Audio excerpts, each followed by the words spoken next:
Futebol é uma caixinha de surpresa e nem sempre o time que está pior no campeonato vai perder o jogo.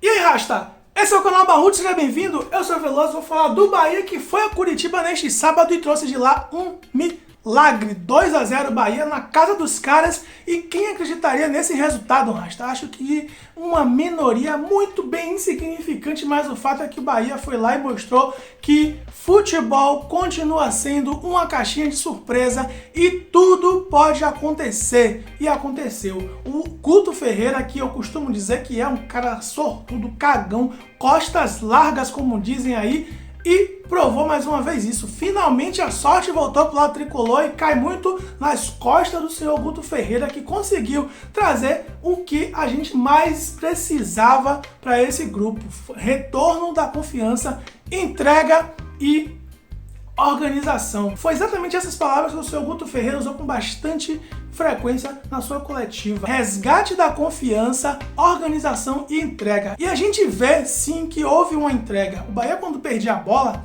era uma correria para a galera voltar para compor o sistema defensivo, se organizar no sistema defensivo para não deixar espaço para o time do Atlético Paranaense. Foi exatamente isso que eu vi com bastante frequência quando o Bahia perdia a bola. O Bahia que não estava tão bem no jogo. Apesar de o Bahia ter começado nos 45 segundos de jogo, já com a grande chance perdida pelo senhor Gilberto, e um minuto depois conseguiu novamente uma nova chance. E novamente o Gilberto não foi feliz, mas o Atlético Paranaense foi que tinha maior volume de bola, tentava trabalhar melhor a bola, mas o Bahia estava bem postado na sua defesa. Isso vai muito do esquema que o senhor Guto Ferreira colocou no jogo. 2 jogadores de alas, dobrou os laterais, o Raí trabalhando ali com o Nino Paraíba, o Matheus Bahia com o Juninho Capixaba, e isso funcionou muito bem. Isso funcionou muito bem porque os caras, quando pegavam a bola, os caras do Atlético Paranaense, quando pegavam a bola naquela posição ali, tinham 2 caras em cima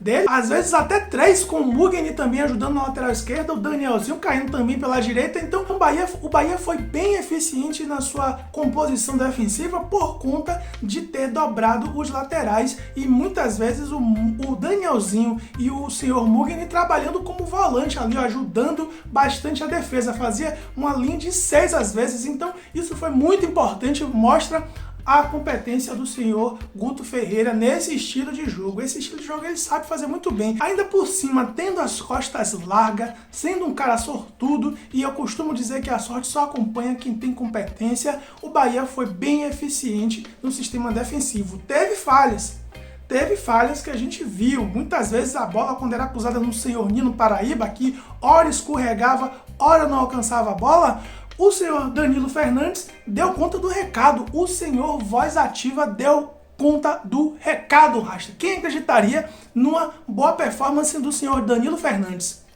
Mas era fato que isso ia acontecer, era fato que o Danilo Fernandes ia ser titular nesse jogo depois das falhas do senhor Matheus Claus. O Matheus Teixeira, que também já vinha no cenário anterior ao Matheus Claus, também falhando, restava o senhor Danilo Fernandes a sua chance. E ele teve e deu conta do recado. A gente tem que dar aqui a cara a tapa e dizer que o cara foi um dos melhores em campo. Danilo Fernandes foi um dos melhores em campo, fazendo defesaças, garantindo o 0 do placar do Bahia, que naquele momento, se o Bahia tomasse um gol ali, 2-1, ia ficar muito perigoso. E a gente sabe que o Bahia passou de ser aquele time que fazia gols de Raudinei para tomar gols de Raudinei. Então, manter ali uma distância de 2 gols seria muito importante para o final do jogo. E aí o final do jogo não chegava. Eu lembro que eu estava olhando o relógio aos 43 minutos do segundo tempo, eu olhei umas 3 vezes e continuava aos 43 minutos do segundo tempo. O tempo não passava.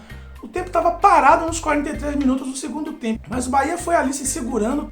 Teve problemas com cãibra, o Matheus Bahia saiu com cãibra, mas o Guto Ferreira colocou jogadores no mesmo nível para manter a mesma pegada. O Raí estreou muito bem. Olha aí, Rasta, o Raí, que já poderia ter estreado em tempos anteriores, na época do Dabov, na época The Flash do Dabov, não estreou com o Guto Ferreira, que simplesmente trouxe a sorte de volta para o Bahia. Botou alguns jogadores que deram muito certo, Danilo Fernandes, o senhor Raí, dobrou os alas e isso deu muito certo. É claro que o senhor Guto Ferreira não vai fazer isso no próximo jogo.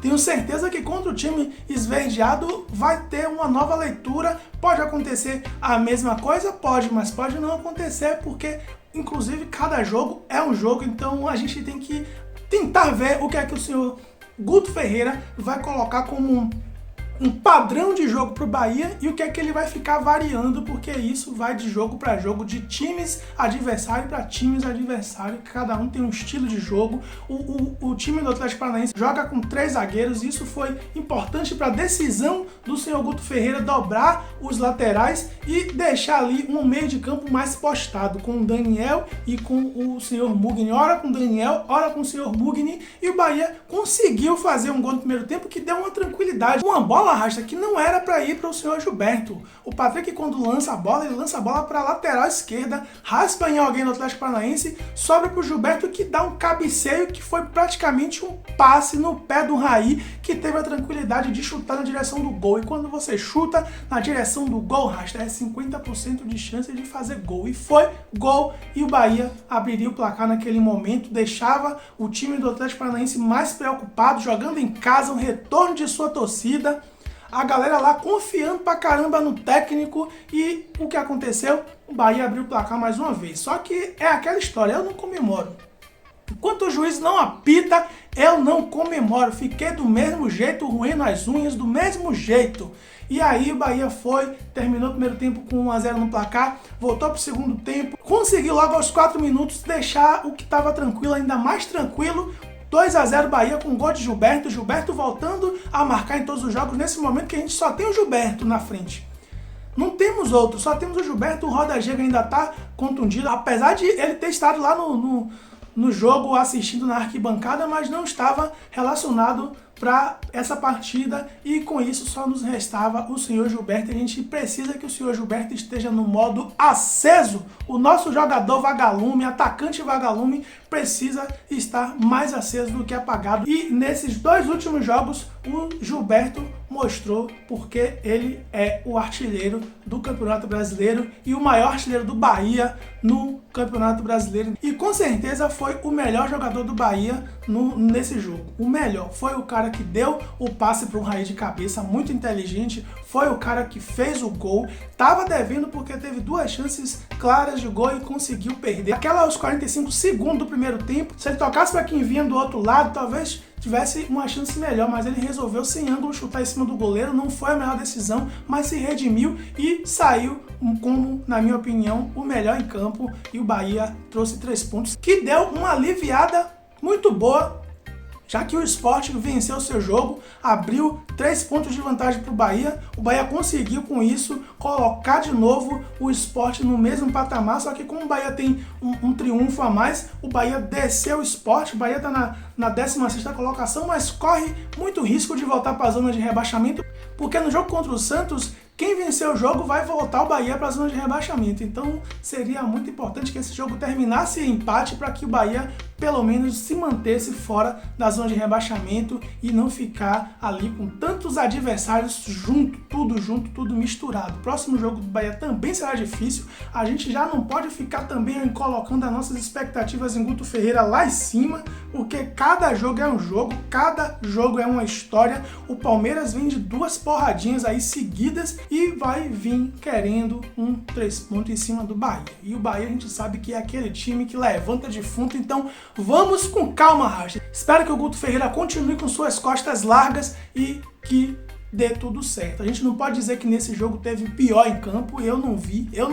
É aquela história, a entrega, a organização, o resgate da confiança. O Bahia tá com esse mantra aí, o senhor Guto Ferreira tá trazendo aí isso como uma filosofia, e esse resgate da confiança é de suma importância para que o Bahia ainda precisa fazer nesse campeonato. São 14 finais, como o senhor Guto Ferreira definiu bem, e a gente tem que estar preparado física e mentalmente para cada jogo a gente conseguir o triunfo. Sem naquelas metas malucas de 6 jogos, 5 pontos, 5 pontos em 6 jogos, que eu não sei quem é que fica fazendo essas metas. Para mim a meta tem que ser um jogo, um triunfo. Ponto, parágrafo final. Bora Bahia, bora Barruts, Veloso, fui!